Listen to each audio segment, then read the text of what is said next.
بيبتدي الفيلم في مكان صحراء وكله جبال، بيكون عايش فيه قطيع من الديناصورات. في المكان ده بيكون فيه ديناصور صغير اسمه جونيور، بيقرر في يوم انه يطلع يشوف الصيد ده بيكون ايه. بيبعد شوية عن القطيع بتاعه بس بيشوفه حيوان ضخم وبيجري وراه عشان يفضل جونيور يهرب منه وهو مرعوب، لحد ما بيخبط في طوبة على الارض توقعه، ويفضل يصوت وينادي على اي حد يلحقه. هنا بقى بيظهر سبيكر وده باباه، وبيجري ورا الحيوان ويفضل يتخانق معاه لحد ما ينقذ ابنه.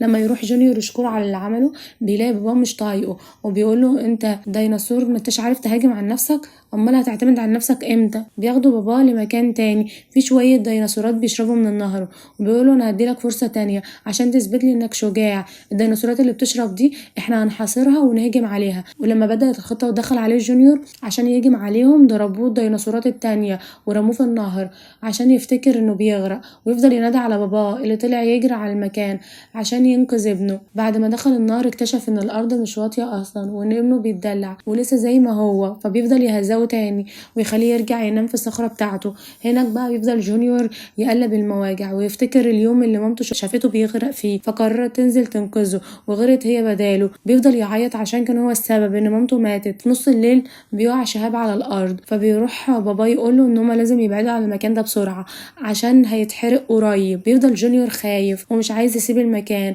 لحد ما بيقول له بابا اخلص انا مش عايز دلع، انا بقولك احنا هنموت. وفعلا بيتحركوا الاتنين وبيروحوا المكان بعيد شويه وامان، علشان بيقول له ابوه روح انت كده شوف المكان ده بيقول ايه وانا هظبط مكان نعيش فيه. لما بيمشي جونيور شويه بيلاقي ديناصور صغير واقف بيشرب، فبيقول انا اروح اضرب ده واقنع بابا ان انا جامد وانه ظالمني. لما بيروح يهجم على الديناصور ده بيخلع منه وبيفضل يجري لحد ما بتوصل عيلته كلها عشان تفضل تجري ورا جونيور اللي طبعا مش بيعرف يعمل اي حاجه غير انه بينادي على ابوه. لما بيروح بابا وراه بيلاقي الديناصورات خطفت ابنه عشان يفضل يجري وراهم في كل مكان، بس بيعملوا له كمين على جسر عشان يوقعوه في الميه.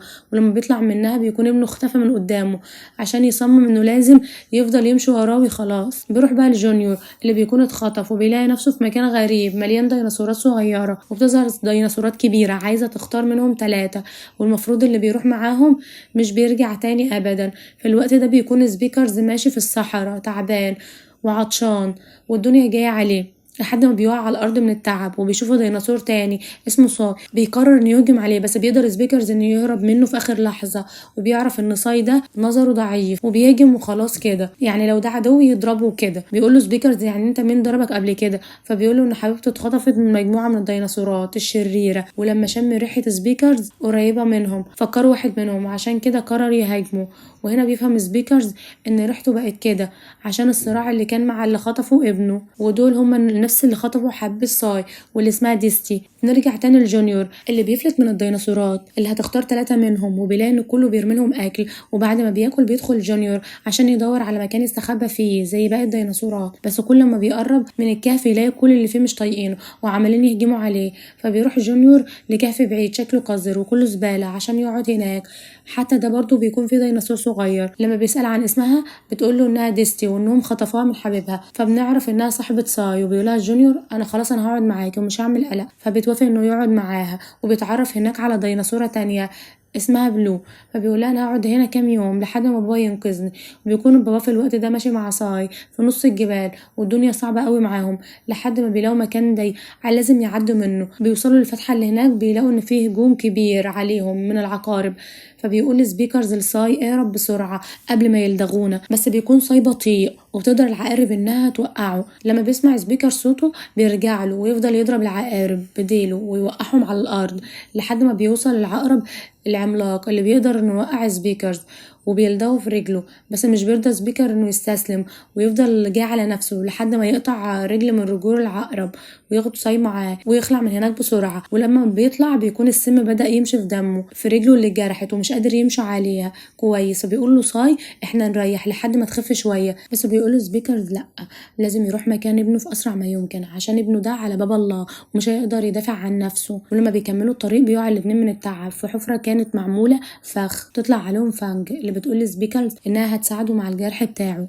مقابل ان هو يسيبها تاكل صاي. بيرفض طبعا سبيكلز وبيقول لها لا انا هكمل على رجلي كده زي ما انا حر مالكيش فيه. بيكون في الوقت ده جونيور عمال يتفرج على الديناصورات وهم عمالين يرموا لهم اكل، ولما بتروح ديستي عشان تاخد قطعه بيوصل ديناصور طاي فبياخد الاكل من قدامها ويمشي. جونيور بياخد باله وبياخد الاكل ويروح لها عشان تاكل معاه وهي مبسوطه ان اخيرا في حد فكر فيها في المكان ده. ما بتقرر ديستي انها تطلع وتلعب شويه مع بلو جونيور بيشوفها الديناصورات الضخمه عشان ياخدوها معاهم. بعدها بيروح جونيور عشان ينام وهو زعلان على صاحبته بس بيحلم باليوم اللي كان بيغرق فيه، وبيشوف في الحلم ديستي عايزاه يساعدها. لما بيصحى تاني يوم ويروح ياكل بيستنى الديناصور الطاير ده عشان يحاول يسرق الاكل، بيقدر يمسكه هو وبلو، وبعد ما بيضغطوا عليه شويه بيقول لهم ان الديناصورات الضخمه دي شغاله عند الوحش العملاق اللي عايش في البركان، وده عنده 3 ولاد وكل يوم لازم ياكلوا ديناصور، عشان كده بيختاروا 3 كل يوم، ولو في مرة الديناصورات اتأخرت على ولاد الوحش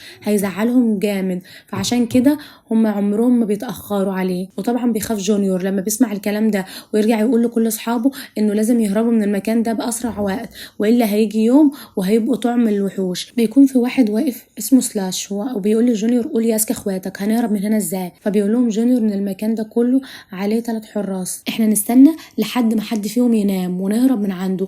بس الخطه دي مش بتعجب بلاد اللي بيقولوا ان الخطه كده شكلها تافهه واكيد مش هتكون احسن حاجه. في الوقت ده بيكون سبيكلز وساي ماشيين في الصحراء وبتيجي معاهم فانج اللي بتقول لهم ان بنتها كمان اتخطفت واكيد من نفس العصابه برضو. في الطريق بيسمعوا صوت ديناصورات بتصوت وعايزه حد يساعدها.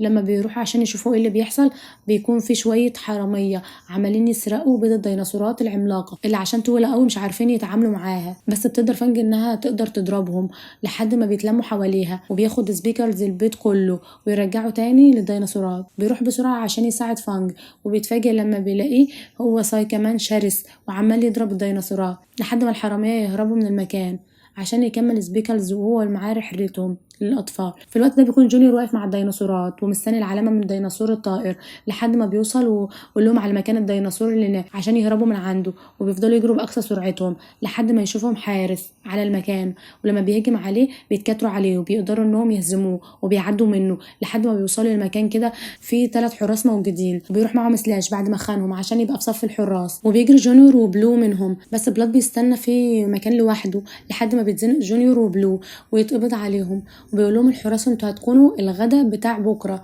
في الوقت ده بيكون سبيكرز واللي معاه في الطريق عشان ينقذوا ولادهم لحد ما بيسمعوا صوت الديناصور الضائر ومعاه شويه ديناصورات من اللي خاطفين عيالهم، فبيروح ساي يظهر قدامهم عشان يجري وراه، وبيكون سبيكر وفانج عاملين لهم كمين عشان يمسكوا الديناصورات دي وينفخوهم لحد ما يعرفوا فين ولادهم بالظبط. لما بيحاولوا يوصلوا المكان بيقوم البركان ويفضل يخبط في الصخور ويوقعها في نص الطريق عشان تسد عليهم في الطريق بعد ما كانوا قربوا. هنا بتوصل الديناصورات اللي كانوا رجعوا لهم البيض بتاعهم عشان يساعدوهم، على الرغم من ان بيكون في شويه ديناصورات عايزين تهجم عليه، بس بيكون سبيكلز واللي معاه جابوا اخرهم وخلاص عايزين يدمروا كل حاجه وبيوصلوا لاولادهم. في الوقت ده بيطلع بلاد من المكان اللي كان مستخبي فيه وبيجري على كل الديناصورات المخطوفه عشان يهربوا من المكان، وهيقول لهم احنا لازم نهجم ونشتت الحراس عشان نقدر نهرب صحابنا. لما بيوصل بلاد للمكان اللي فيه جونيور وبلو بيوصل سلاش هو كمان وبيكون عايز يهجم عليهم عشان يقول لهم بلاد سيبوني انا الطلعه دي، وبيفضل يضرب سلاش اللي خانهم لحد ما بيكون خلاص هيقع معاه في النار، بس بيقدر ينقذ نفسه. وبعد كده بيضرب واحد وصل من الحراس وبيرمي التاني على سلاش عشان يفضل الاتنين متعلقين شويه على البركان لحد ما بتتكسر بيهم الصخره وتاخدهم وتنزل عشان يموت سلاش. بعد كده بيكملوا الديناصورات الصغيره الطريق مع جونيور لحد ما بيكون النهر قدامهم، وبيفضل يفتكر جونيور اللي حصل لمامته، بس بيقرر ان هو يسترجل وينط في الميه، وهنا بيقدر يعوم لحد ما بيلاقي بلو يغمى عليها فبيشيلها لحد الكهف المهجور واللي بيكون عايش فيه ولاد الوحش ال3. وبيفضل جونيور يدور على اي اثر لديسي بين الهياكل العظميه الموجوده هناك، بيلاقيها اخيرا عشان ياخدها بالحضن وهو مش مصدق ان هي لسه عايشه بعد كل ده. هنا بيسمع ولاد الوحش الصوت ده وبيقرروا ان هم يهجموا عليهم، شويه اكل جاي لحد عندهم هيقولوا لا اكيد هياكلوهم طبعا. لما بيكون كله بيحاول يهرب بيوصل سبيكلز والاتنين اللي معاه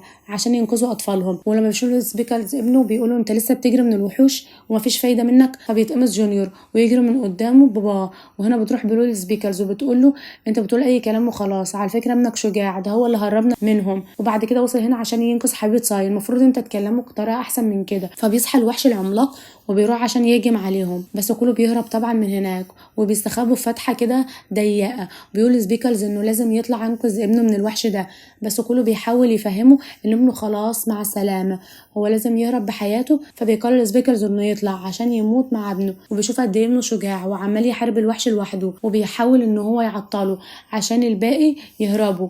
لحد ما كبر جونيور قوي في نظر باباه وعرف انه طول الوقت كان ظالمه. وهنا بيقوم بقى الديناصورات كلهم احنا لازم نقف ايد واحدة قدام الوحش ده، عشان ده مش حد هيقدر عليه لوحده. وبيطلع سايو اللي معاه من ناحيه وبيحاولوا يساعدوا سبيكلز اللي بيفضل يحاول يعمل اي حاجه مع الوحش بس مش بيعرف. في الوقت ده بيطلع بلاد وبلو وديستي عشان يساعدوهم، وبيفضلوا يرموا الطوب على الوحش اللي مش بيتاثر طبعا بالكلام ده كله. بيفضل يهجم على سبيكلز وجونيور لحد ما بيضرب جونيور عشان يرميه بعيد وتخبط راسه في صخره كبيره. لما يفكر باباه ان ابنه مات بيفضل يقول له انا مستعد اعمل اي حاجه في الدنيا بس ترجع لي تاني. وهنا بتلاحظ زيسي ان جونيور بيتنفس عادي، فبتقول لهم ان هو لسه عايش وماهوش ميت ولا حاجه، وكفايه كده افوره بقى ودراما. تعال نشوف الوحش اللي عايز ياكلنا ده. بياخد سبيكلز ابنه وبيقول له انا فخور بيك وبشجاعتك وبعتذر عن كل كلمه قلتها لك قبل كده. فبيقول له جونيور طب نشوف نخلع بقى من هنا ازاي، بعد كده بقول اللي انت عايزه. بيهربوا كلهم مع بعض بس بيقدر الوحش ان هو يهجم عليهم وبيزنقهم في مكان مسدود عشان يفتكروا كلهم ان دي النهايه وكله هيموت. بس بيقول لهم سبيكلز انا عندي فكره، كله يبعد عني وانا هخلي الوحش الاهبل ده هو اللي يهربنا من هنا.